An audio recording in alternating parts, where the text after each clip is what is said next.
안녕하십니까. 평양만사 김길선입니다. 이번 시간에도 전번 강의에 이어서 수령절도지 북한학 제32회 강의를 시작하겠습니다. 며칠 전 평양만사 구독자분께서 이런 문의 전화를 해왔었습니다.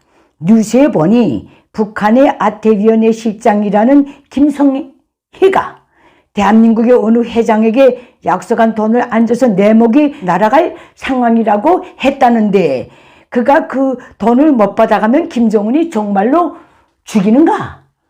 이렇게 물어왔습니다. 그래서 제가 이렇게 답변을 올렸습니다.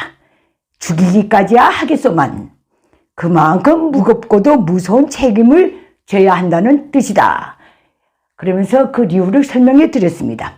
아마도 김성혜라는 자가 소속된 노동당 대남 사업부서는 대한민국 일각에서 대북 사업 움직임을 보이자 김정은에게 직접 상황 보고를 하고 김정은의 주문에 따라 대남 접촉 협상 관련한 리해 득실을 분석하는 제의서 초안을 김정은에게 올려서 김정은이 친필 비준을 받았기 때문에 그것이 죽으나 사나 무조건 철저히 관철해야 할 소위 지상이 명령이 돼버려서 김정은이 구구절절 기다리는 그 돈을 못 받아가면 내 목이 날아날 형편이라고 했을 것이다. 만약 김성애가 그 돈을 못 받아가면 여차하면 수령 기망죄까지도 뒤집어 쓸 수 있는 것이 북한의 현실이다. 이렇게 말씀드렸습니다. 이것이 김일성 족속이 수립한 북한의 대내 대남 관련 시스템입니다. 2018년 9월 당중앙위원회 대남사업부 산하 적평화통일위원회 위원장이라는 성곤이가 냉면이 목구멍에 넘어갑니까? 그렇게 역증한 이유도 최근 언론에 보도된 바와 같이 대한민국 기업인과 접촉했던 북한 측 인사가 마치 꿔준 돈을 받아내는 것처럼 호통을 친 것도 김성혜라는 여자가 내 목이 날아난다고 공갈한 것도 이런 이유 때문입니다. 당중앙위원회 대남사업 관련 부서들과 그 직능에 대해서는 정치망명자 고 황장엽 선생님과 정치망명자 김덕홍 선생님이 이미 작성해 놓으신 자료를 근거로 지난 회까지 3차례에 걸쳐서 강의한 것으로 마무리를 하겠습니다. 그리고 오늘 이 시간에는 중앙당 대남사업부서에서 관리하는 소위 대남공작원, 대남전통 가족들이 처지에 대해 북한에서 사는 정기간 제가 직접 보고 겪은 그대로 말씀드리겠습니다. 먼저 대남공작원, 대남전통 가족들에 대한 노동당과 국가의 혜택에 대해서 알려드리겠습니다. 노동당은 대남공작원, 대남전통 가족을 대남가족이라고 부르고 있습니다. 하지만 대남공작원, 즉 고종간첩 가족과 대남전통, 즉 피스톤 간첩 가족의 대우는 심히 다릅니다. 이들에 대한 당과 국가의 범일반적인 혜택은 대체로 이렇게 되어 있습니다. 가족 중에 초중 고등학교, 대학 학생이 있을 경우에는 그가 재학하는 전기간 일체의 학용품과 교복을 무료로 공급한다. 둘째, 가족 중에 환자가 있을 경우, 즉 병자가 있을 경우에는 해당 지역 인민병원 특별과에서 치료를 받을 수 있는 혜택을 받는다. 세 번째입니다. 식량을 제외한 식료품, 생활 필수품은 해당 지역의 비공개 공급소에서 정상적으로 공급받는다. 네 번째입니다. 주택을 우선적으로 배정해준다. 그러면 대남공작원 가족, 즉 고종간첩 가족과 대남전통 가족, 즉 피스톤 간첩 가족에 대한 당과 국가의 차별화된 혜택에 대해서 알려드리겠습니다. 대남공작원, 즉 대남고종간첩 가족에 대한 당과 국가의 혜택은 대체로 이렇게 되어 있습니다. 이들은 주로 많은 숫자가 평양에 거주하고 있다는 것, 그리고 평양의 문수거래에는 대남공작원 가족이 사는 아파트가 따로 있다는 것, 다른 아파트들에서도 살긴 합니다. 그리고 소위 중요한 대남공작원의 자녀인 경우는 김일성 종합대학에도 갈 수 있는데 이것은 정말로 극소수에 해당된다는 것. 아마도 대남 간첩망의 망책이 자녀인 것 같습니다. 기타 대남 공작원의 자녀들은 사범대학, 교원대학, 상업대학, 경공업대학 등 이부류 대학들에 갈 수 있다는 것. 종합대학, 김책공업, 종합대학, 평양 외국어대학 같은 데는 정말 추천받기 힘들다는 점, 정말 못 간다는 점을 말씀드립니다. 그 다음에 그 가족들은 성인인 경우 초중학교 교원, 또 북한 국영상점 및 사회급양망, 한마디로 국가가 운영하는 음식점입니다.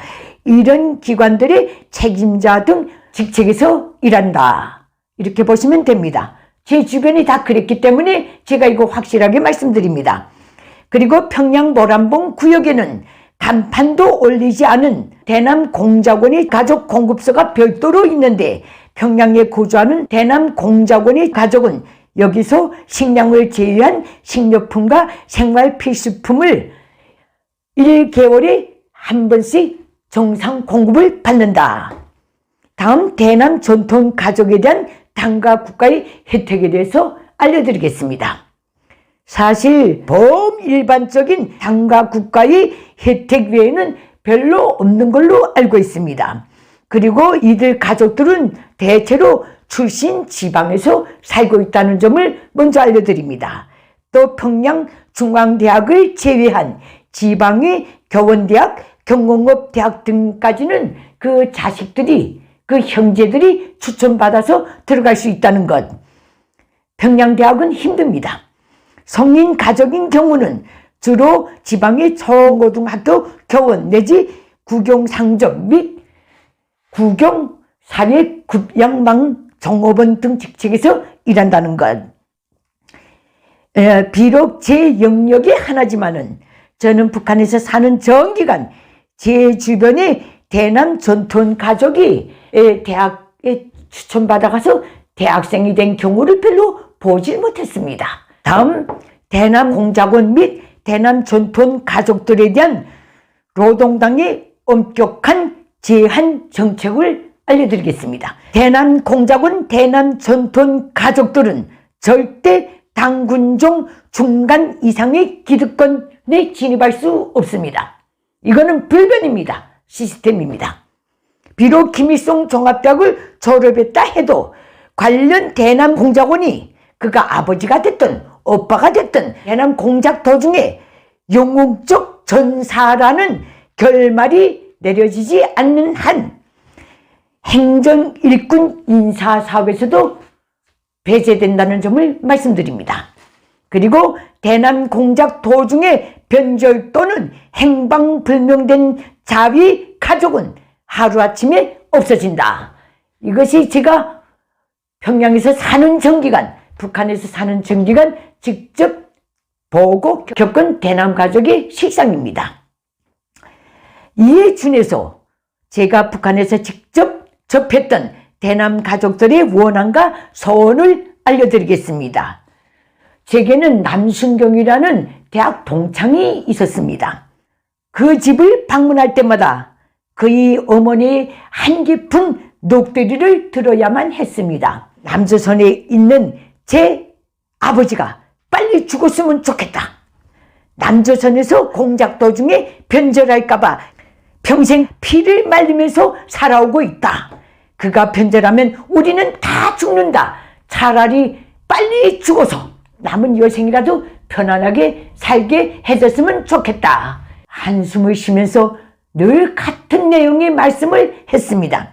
그때 남순경에게서 들은 바에 의하면 그의 아버지는 대한민국에서 대학 교수의 직업을 가지고 활동하고 있다 하더라고요. 남순경은 자기 아버지가 대남 간첩망의 책임자임에도 불구하고 대학 졸업 후 평양시 광복백화점 상업과 지도원으로 배치를 받았습니다. 사실 김일성 종합대학을 졸업하고 그런 자리에 배치받아가는 경우는 없다고 보시면 됩니다. 그 다음에 오세철이라는 분에 대해 알려드리겠습니다. 오세철은 제가 평양 중구역 외성동에서 몇 년간 살고 있을 때 딱 저희 옆집에 있었습니다. 아내와 아들, 딸 둘 거느리고 4식구였는데 그의 직업은 조선중앙통신사 편집 기자였습니다. 그리고 그의 부모는 김일성이 직접 파견한 남조선 간첩망 책임자라고 하더라고요. 그런데 1989년인가 전날 저녁까지도 있었던 그 집이 그 다음날 아침에 온데간데 없이 사라졌습니다. 그리고 후에 들려온 소식은 남조선에서 활동하고 있던 그의 부모가 변절하는 바람에 온 가족이 통제구역에 끌려갔다, 이런 소문이 들려오더라고요. 그 다음에 대남 전통 가족이었던 리진경의 처지에 대해서 알려드리겠습니다. 대남 전통 가족인 리진경은 제가 근무했던 출판사의 재번 작업반 노동자였습니다. 그의 식구는 엄마와 남동생이 전부였는데 그 남동생이 만 17살도 되기 전에 대남 전통으로 발탁돼서 떠나갔답니다. 그때 헤어져서 못 봤답니다. 그 후 10년이 훨씬 지나서 동생에 대해서 처음 받은 통지는 남조선에 나가서 전사한 동생이 장례식에 참가하라는 것이었습니다. 그때 그 장례식에서 돌아온 뒤 몇 달간이나 눈에서 진 눈물이 마르지 않았던 이진경의 모습이 저는 지금도 눈에 선합니다. 이런 이유들 때문에 대남 가족들은 어떻게 생각할지 모르겠지만 저를 포함한 주변에서는 항시 그들을 진심으로 측은하고 불쌍하게 여겼었습니다. 이것이 김일성 족속이 반세기 이상 남조선 혁명가라고 침이 마르도록 선전한 대남 가족들의 신세입니다. 다음 시간에는 북한 노동당 중앙위원회 군수공업부에 대해서 제가 접촉한 그대로 해부해 드리겠습니다. 수령절대주의 북한학 32회 강의는 여기서 마치겠습니다. 감사합니다.